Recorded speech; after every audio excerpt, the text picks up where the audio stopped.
What's up, everyone? Thanks for hanging with us, especially those of you. We have a special place in our hearts for those of you that were with us for the sweat this morning. Now doing the home and home double dip for the slate. Plenty of baseball talk on the way. Adam Kaufman, and of course, the guys you really want to hear from, Steve Buchanan and Matt LaMarca. They will be breaking things down, both DFS and DK Sportsbook. We got Drew and Eamon and Samir behind the scenes as well. Thank you for being with us, Twitch, Twitter, or YouTube, wherever you're finding us. Guys, good to see you, obviously. We got a busy Friday night ahead. LaMarca, it's a hefty slate, no doubt about it. What jumps out at you? My specialty, hefty. Wow. We got a couple top tier pitchers to choose from today. Yep. Got Scherzer, you've got Carlos Rodon, clear edge Rodon in that from a matchup perspective, but Max Scherzer is still Max Scherzer. And he's taking on a Phillies lineup that does not have Bryce Harper, obviously, and they don't have Kyle Schwarber tonight. So not as imposing as you might think. And the guy has just been stupid good since coming back to the lineup. Mm-hmm. But we also have a bunch of, expensive offenses that are expected to do some damage tonight. A lot of teams implied for at least 5.5 runs, including both teams that are playing at Coors in a game with a total at 12 runs. So you kind of have to pick your poison today. What are you going to live with and what are you going to live without, right? Do you want to target some of these high-priced stud pitchers, or do you want to pivot and go to some of the higher-priced offenses? Couldn't have possibly set the table better myself. So I think that's a good overview, Bukes. Let's pick it up right there. What can you live with? What can you live without tonight? Well, I certainly cannot live without some share of this Yankees club tonight. And that's not a hot take. I'm not breaking any grounds here by saying that. But in the 10 games that the Yankees have played, that's Boston definitely Red a hot Sox take today, by the way. To look at all of these offenses and to say, you know who I want? The Yankees, who are implied for like 4.5 runs. That's what I'm looking. Well, LaMarca, let me explain. All right. There is a method to this. Make your case. Shut up, Kaufman. In the 10 games that the Red Sox and Yankees have played this season, the Yankees are averaging 7.3 runs per game. They're going up against Nathan Eovaldi, who is a shell of his former self at Fenway Park specifically. An ERA of almost 6.5 at home this season. He's almost allowed the same amount of runs that he did all in the first half of the season here already in the second half of the season. The guy is an imploding, whatever you want to call him, on the mound at this point. The home runs have been way up this year too as well. And if you're struggling with home runs, the last team you want to be playing is the Yankees, and the last place you want to be is Fenway Park. So I know that maybe the team total doesn't jump out when it comes to this New York Yankees, but Eovaldi has been struggling, and that Boston bullpen, I don't even think we can call them a bullpen anymore. There needs to be a lesser name than a bullpen, because it's just a bunch of guys who go out there and give up a bunch of ham and eggers to opposing hitters, and they're just parking it all over the ballpark at this point. So yes, maybe the team total doesn't jump out as someone like Matt LaMarca, but I'm telling you right now, this Yankees offense, it probably is going to be one of the highest scoring offenses on this slate tonight. I am waiting for the Red Sox to get relegated at this point. It's been that bad, especially the bullpen, as you outlined. But LaMarca, go the other way here. If you think it's such a hot take. I have no real rebuttal to that. I just think it's weird. I just thought it was odd to say where I'm starting today is with the New York Yankees. But after a little differentiation, a little contrarianism. Of course. I think that anytime you can get the Yankees as a contrarian target, it makes a lot of sense. And while I do think that there's clearly been some bad luck with Eovaldi this season, the home road splits are pretty drastic, right? Like he does have his xFIP and his Sierra are all significantly better when you look at some of his advanced stats, but a lot of that comes down to, neutralizing the home run rate, and Eovaldi just hasn't had a neutral fly ball rate or home run rate all year. So if he's going to continue to allow 2.5 homers per 9 innings, as he has done at home this year, then yeah, he's probably going to continue to pitch to around a 6 ERA. So I think it's a good call. It's just not where I was, starting my preparation today. So where are you starting your preparation today then? Is it with those other stud pitchers that you mentioned, or is it with a specific offense? I'm always team pay for pitching as opposed to hitting. I think it's just so much more reliable, right? Like any offense can go off on any night. We've seen, teams at Coors Field get shut out. Stuff happens. It's weird. It's baseball, but the safety of the stud pitchers is you can pretty much count on it, right? I mean, Max Scherzer has been coming out. He's been pitching 6 to 7 innings. He's been getting his handful of strikeouts. I'm not expecting another 11 strikeout performance like his last time out against the Braves. But, Scherzer is like as good of a bet as possible for 20 plus fantasy points tonight. I will say, though, that I have to give the edge to Rodon against Pittsburgh just because Pittsburgh is so bad against left-handed pitching. But regardless of which one you like out of the two, they're projected for virtually the same ownership tonight.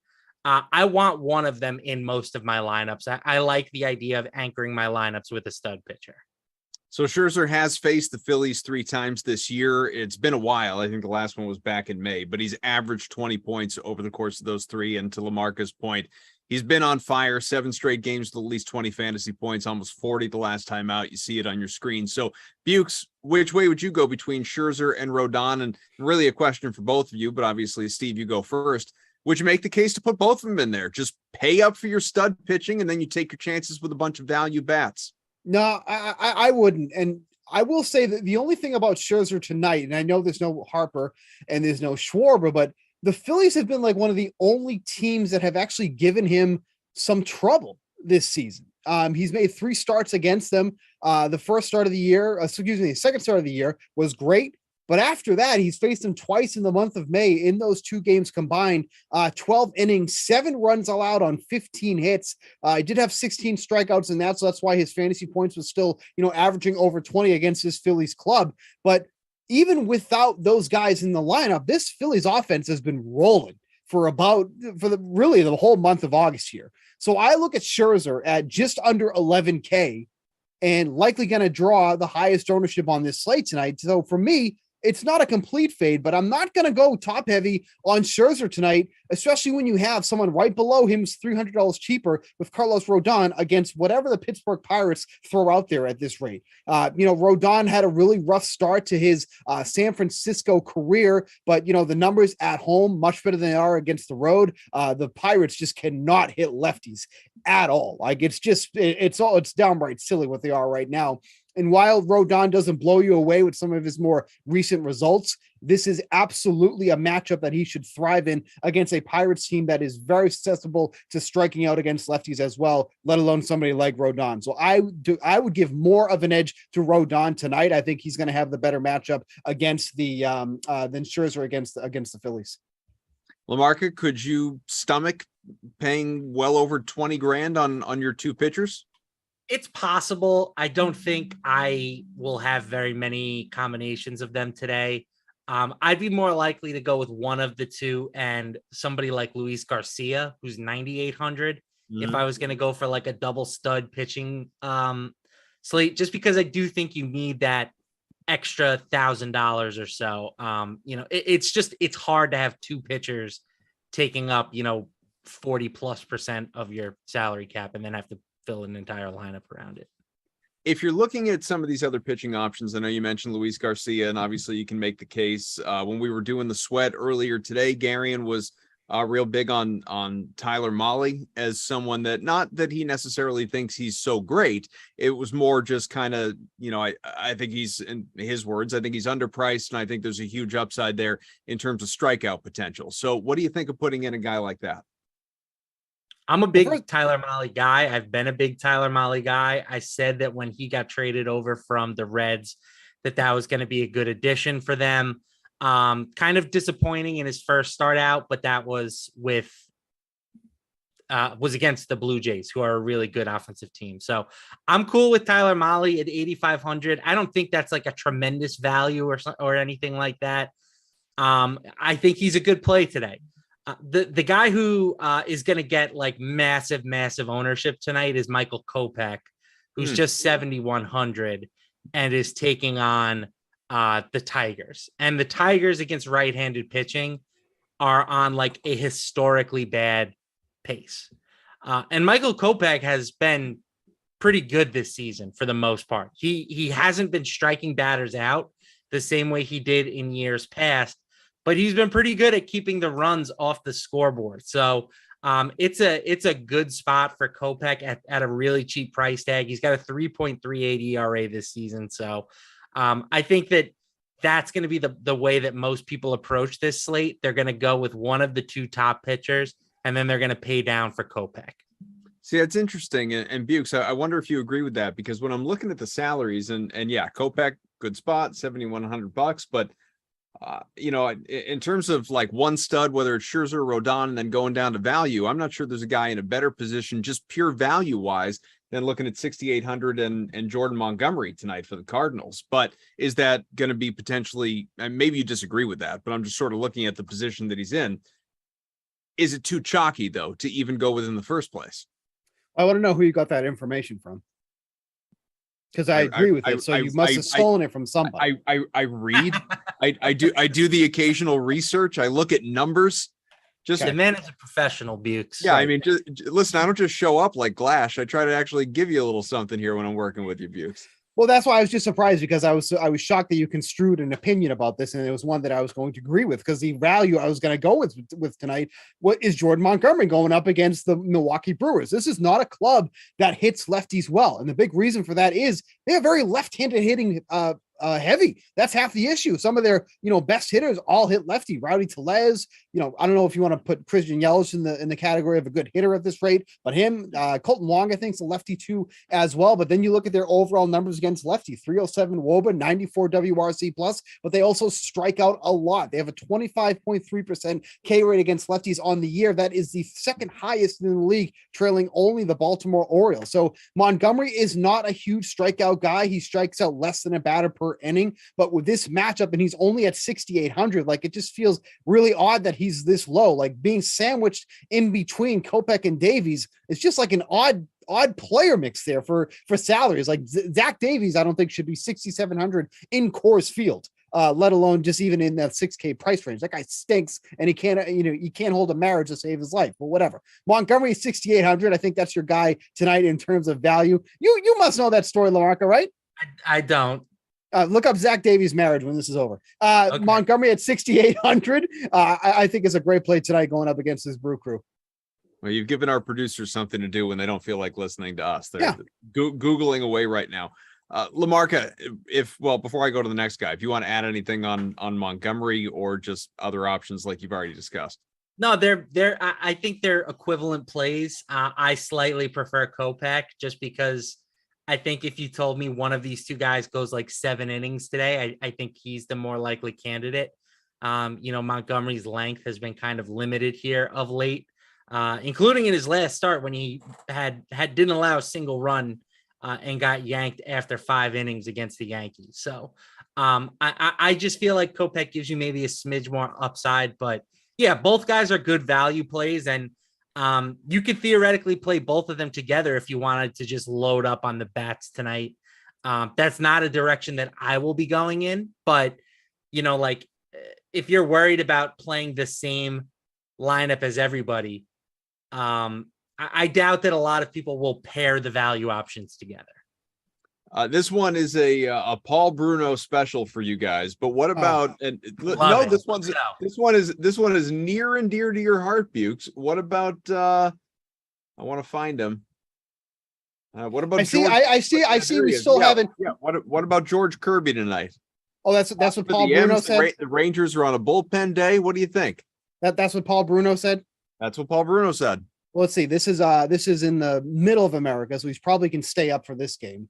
Since this is in Texas. If it was in, Washington, forget it.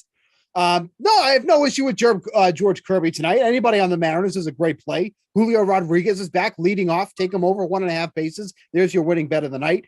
I have no issue with George Kirby tonight. Little pricey for my liking at 9,200. I think that's a little too high for something that I'd be wanting to get overweight on, but I think he's I'd have no issue with him being in a fine spot tonight. But it's certainly not because Paul Bruno said so. He was very ready to insult our good friend Paul Bruno, though. LaMarca, what about you with George Kirby? I like it. Give me the Paul Bruno special. How do I order that one? What are they serving that for? God, he wanted to use Miguel Cabrera against Corey Kluber. Let's go. I do remember. All right, let's look at some of the offense just sort of while we're talking about DFS. We will obviously spend some time on the DK Sportsbook. We got about, 15, 20 minutes left in the show. Get any questions in if you've got them, people. But in terms of the offense, you both highlighted how much offense is expected tonight and all the implied totals and everything from the sports betting side. But DFS, LaMarca, who would you be really honing in on tonight? Well, I mean, I think, obviously we start at Coors Field, right? Both teams are implied for 6+ runs. And you look at the Cardinals, right? They are dirt cheap for a Coors Field team. They have no one above 4,800, and they have 5 batters below 5K, below 4K. Like that's kind of tough to avoid. So I think they stand out as your most obvious stack target, but with that comes inflated ownership. So right. For me, you look at some of these guys like Alec Thomas, 3,800. I can't avoid that, even if I'm going to try to minimize some of my full Diamondback stacks, just because I think they're going to be very chalky. It's hard to avoid like the team altogether. So to that point, Meiselman on the Sweat this morning, we were talking about that game. He said that game's a full fade for him, not because he thinks it's a bad play or anything. It's just, it's going to be too chalky. It's going to be too popular. He just doesn't want to deal with it. Bukes, what's your attitude toward that game? My attitude overall is that the Sweat needs stronger people on Fridays. I think that's where we can start. Make yourself available, Bukes. I might have to have you. LaMarca, what's your availability on Friday mornings? None. 0. All right. Well, how can we change that? There you go. That's the right answer. I mean, that's just such a silly thing to say, like a full fade of, the highest projected total on the night. Like, I get if you want to, really bang your drum on it and be contrarian and go, oh, I'm going to fully fade this matchup here. Then, okay, then, I understand, but like a full fade is just an asinine thing to say, in my opinion, because you can't just do, can you make lineups without these guys? Sure, of course. But, like some of the points bringing that LaMarca just brought up here, like when you're looking at this from a salary perspective, there's so many cheap guys on here. Like, why wouldn't you want to take a $3,800 Alec Thomas going up against Antonio Senzatella at 3,800? Like that's a nice value play. We can get somebody near the top of the lineup in Arizona against a pitcher that has been known to pitch extremely poor in his home park with Senzatella. So it's just, and he doesn't strike out guys either. He relies upon contact for out. So it's not like he's blowing pitchers away. So to say that is a full fade, that's fine. But this guy is also still working for a living. So it's not like he's absolutely raking in all this money that he can retire because of all of his hot takes. So that's what I would say is my attitude towards that game. True of everyone sitting here in this Zoom meeting. Yeah, well. Exactly. We're not absolute pros, or we wouldn't be here. Right. So he's no better than I am. I'm no better than him, but I think he's a little better than us. All right. He's a little better than us. I've seen his account balance. Everybody can Photoshop.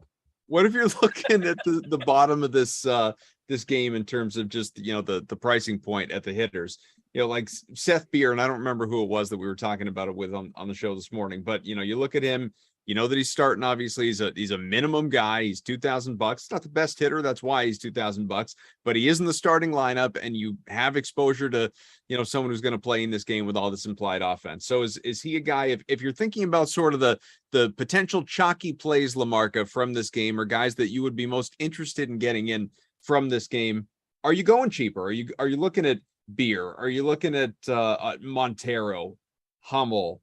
Listen, I'm always looking for a beer on Friday night. Okay. Yes, the answer is I think that it's a good it's a good price tag, right? You look at a min price player at Coors Field is fine. It doesn't matter if they're hitting at the bottom of the lineup. There's going to be enough scoring that I think that he'll get plenty of at bats. And Beer, for what it's worth, I think is a little bit more dangerous than the typical min priced hitter. His numbers this season don't back that up. I was going to say he's got a 55 WRC plus in 117 plate appearances, but he had a 114 WRC plus in the minors. Like, he's hitting the minors his whole career. Yeah. I think he's better than the typical min price hitter, and I'm sticking to that. If you're eyeing and outside of this game, we can still reflect on this game if we want to, but outside of this game, I was looking earlier, guys, at some of the better infield options, specifically infielders, and Trey Turner would seem to be at the top of that list, or at least certainly among them. Who stands out to you among the infielders tonight, Bukes? I mean, I guess you could say almost the whole Dodger infield going up against Daniel Lynch tonight, who's got some very poor numbers at home as a lefty. And then the Royals bullpen has also some really poor numbers in the second half of the season going up against this Dodger offense at Kauffman Stadium tonight. That's probably why you wanted to talk about this game, so I'd say your last name. Thank you. Trey Turner has some of the best numbers in the league against lefties as an individual. So going up against someone like Daniel Lynch, I think is a great spot for him. 5,500, I feel is a fair price for him too as well, because he can kind of do a little bit of it all. He has some power, he has some speed, he can do a little bit of everything there too. So I don't mind taking him at all. I think he's definitely one of the better options in the infield tonight at shortstop at 5,500. But as a whole, I think the Dodgers are a great play tonight, whether you're stacking them, taking their infield, guys like Turner, guys like Will Smith batting cleanup. Justin Turner's back in the lineup, hitting 4,300 at third base. Also has better numbers historically against lefties. Even Chris Taylor, 3,700. I know he's in the outfield, but if you want to kind of differentiate that Dodgers stack, Chris Taylor in the outfield tonight at 3,700. That can also be considered one of the better value plays for tonight. So I think there's a lot of ways you can go with this Dodgers lineup, but they're certainly one of my favorite stacks you can take tonight. What about you, LaMarca? Very much agree with the Dodgers. I think you look at teams like the Dodgers and the Astros. They're two teams that are typically expensive, but they have great matchups today. The only reason they're not going to be super popular is that there are teams like Colorado and Arizona with, comparable implied team totals that are cheaper. So if you pivot to, a more high priced offense, I think you're going to get a slight ownership discount and just as much, if not more, upside. So I really like the Dodgers and the Astros today as like high priced pivots. Mm-hmm. And if you want a cheap stack, I know we have talked about, some 2 stud pitcher type builds. I really like San Francisco going up against Bryce Wilson. They are dirt cheap. And Bryce Wilson is absolute terribleness. He's got a 5.86 ERA and a 5.57 xERA across 66 innings too. So it's not like it's a small sample size here. And left-handed batters in particular have just mashed against him. 438 WOBA.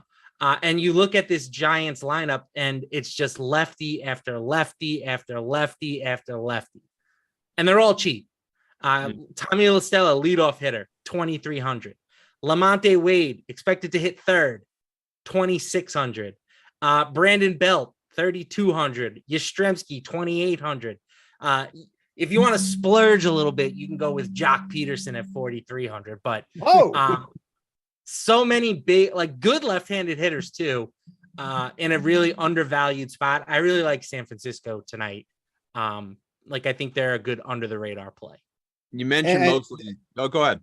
I was going to say, you can't trust a man who spells Bryce Bryse. I mean, it's true. As simple Very as that. Good point. You just stack against him. Bryse. What is that nonsense? What's that about? What? Never seen it. Why didn't know it was a thing until now? Right. Well, yeah. But, I mean, Mr. Wilson's parents thought it was a thing, and they made it permanent. They just wanted to be different. Dare to be different. Yeah, dare to be different.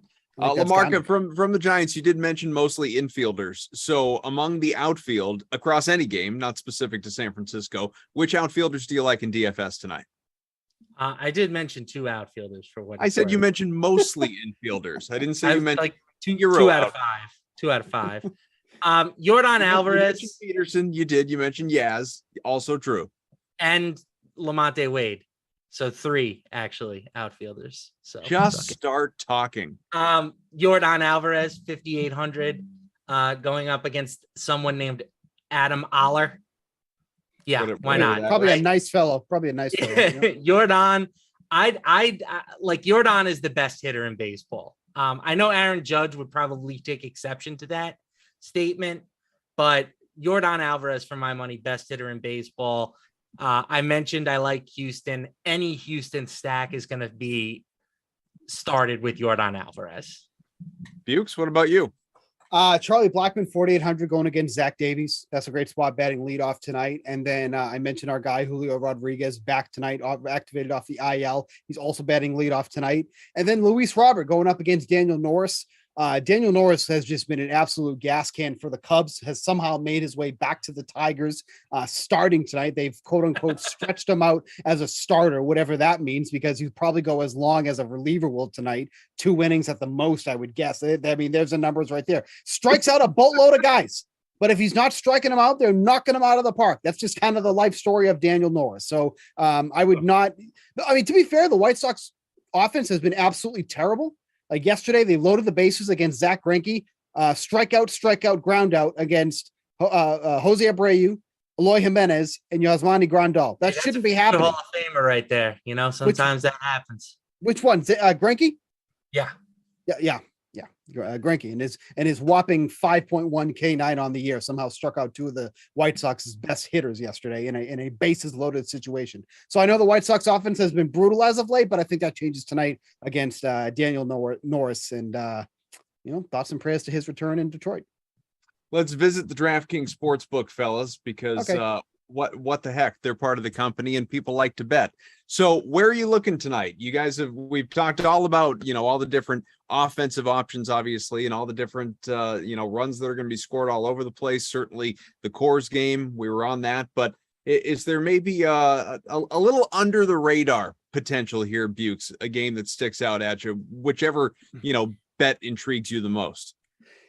Lamarcus probably going to hate this, and that's okay, because that's the whole point of this show. I'm kind of digging the Phillies on the run line through the first 5 innings. They're underdogs, so if it's tied, then you win. If they lead, then obviously you win. But it's at plus 115 against Scherzer. And as I mentioned at the top of the show, this has been one of those teams, talking about the Phillies, that has given Scherzer some issues this season. And there's not many teams that you can say that about, but the Phillies have been one of those teams. And you look at who they're throwing out there, Ranger Suarez. He's been pitching really well as of late. Just had his, I think it was 21 inning scoreless streak snapped in that last start he made against the Nationals, but shut out the Braves, shut out the Pirates, which is not huge or anything like that, but still he's been pitching well. So I just look at that. I just think there's a lot of value on them on the run line at plus 115, no less. So I think that's really what caught my eye there. This was at 125 this morning, so there has been a little bit of movement on that there. But if this wasn't at the odds that it's at, I probably wouldn't have as much interest. But when I saw that they were underdogs at plus 115 to boot, that's where I really drew my interest for this one. LaMarca? I don't hate it. I think I would be more inclined to just go with the under on 7 runs, or if you wanted to take a first 5 under, that would work too. I just don't see Scherzer getting into a ton of trouble. I think the more likely Phillies win scenario is it's just a really low scoring game. And that narrative makes a lot of sense to me. Ranger Suarez has been very good. So, but I don't have a huge issue with Steve taking them. I would just say, if you're going to do it, sack up and take them on the money line. Well, I will say, do you think that game's mispriced? Because the Phillies are plus 200 underdogs. I get it's against Scherzer and everything, but with how good Suarez has been, I'm like, that just feels that feels too long. Home bias aside. I mean, the Mets have won 15 of 17 games. They've been just as hot as the Phillies have been. So, and they have arguably the third best pitcher in baseball on the mound tonight. So, Yeah, I mean, maybe it's a touch. Maybe they should be closer to minus 225 instead of minus 240. But you're not going to get me to say a bad thing about the Mets right now. I'm in too good a mood. So if we're looking at this game as a potential under, and again, all that offense anticipated this evening, what about as I reload this thing? What about overs tonight? You know, with some of these lofty totals, 9.5 Yankees Red Sox. We talked about that. There's your over. There's your over right there. That's your over. 9.5 for Yankees Red Sox. Yes, Nathan Eovaldi. I already disparaged you made the case. And then Domingo Germán. I still don't understand how he kind of won this battle with him and Jordan Montgomery, because Germán's the one that stays on the Yankees, and they felt that Montgomery was expendable, which I still to this day don't understand that move at all. I would much rather have Montgomery on the team than Germán, but the Yankees bullpen too has been an issue. I know they got Efros. He was a great addition. That's going to be someone that you're going to hear about, I think, a lot, especially come playoffs, on how good he is, especially as a rookie, because when he throws the ball, it literally looks like an alien leaves his hand, because he's just got unbelievable breaking stuff. But aside from that, like the 7/8 inning has been an issue for the Yankees as of late, getting to Clay Holmes. And even Clay Holmes has not been as great as he's been to begin the year. So I would think the Red Sox can get some off Germán, and then they can get the rest off the bullpen. But 9.5, especially with the over at even money, I would most certainly be interested in that. Saxman, where's your over? I don't hate that call. I'm going giving to us the Jeff Ulrich special of I don't hate it. Yeah, I don't hate it. I'm going to take my last talking point here to highlight the most overrated pitcher in baseball right now, Jose Barrios. Yes. I would argue he's been overrated basically since he's come into the majors, but for some reason in Toronto, things have gone especially bad for him this year. He's got a 5.50 xERA, 5.5. He's having a terrible year, and yet he still has an 8-4 record because the Blue Jays have scored a bunch of runs for him this season. So I like the idea of taking the Guardians at plus 140 on the money line. Cal Quantrill's not a good pitcher, but he's also not a bad pitcher. If we're looking at things like xERA and stuff, he's had a better year than Barrios. So I like that. That's what I'm going to end the show with on my talking point. Plus 140. Cleveland Guardians. Bukes, if you're curious, Paul really likes Quantrill tonight. Yeah, baby. Team Paul. I just wanted to share that. He said always, dad played there, always responds when he goes back to Toronto. Hey, before we do go, because there's no Madden sim to rush to, but we are going to get out of here in a sec. I just want to know from the both of you, if I'm forcing you to spend your money, okay, you have to make a bet from this hyped up Diamondbacks Rockies game with the 12 over under that we were talking about earlier. What's your bet from this game? Diamondbacks money line. Bukes? You're never going to force me to do anything. If you finish rolling your eyes, what's your bet from this game? Hurt yourself. It's probably Diamondbacks money line. I don't want to take that over at 12. That's even though it's been hitting a lot lately. It's probably plus 105. I'll take that. I'm with Lamarca. But again, you're not forcing me to do anything. Samir says, even if there's a fire, you will not force Steve Buchanan to do anything. He's never leaving that chair. Who is going to leave though? Eamon, our producer, is actually taking a much needed vacation next week. Hey. So Samir will be driving. Why? What has he done? What does he need a break from? Well, he puts up with us 5 days a week. The guy was doing shows from Ireland not too long ago. Let him take a day, huh? Can he take a moment? Yeah. I wish you would take a day. Let's spread the vacation days a little more evenly around here. Right now, I feel like take a day today. Julian gets about 75% of the vacation days at this company. So let's spread them out. You're right. You are so right. Last time I took a vacation, I think I was in high school. All right. Well, with that, I'm off next week. So everybody have a great time. Bukes, Lamarca, Avon, Drew, Samir, thank you. Enjoy your night. See ya. Bye.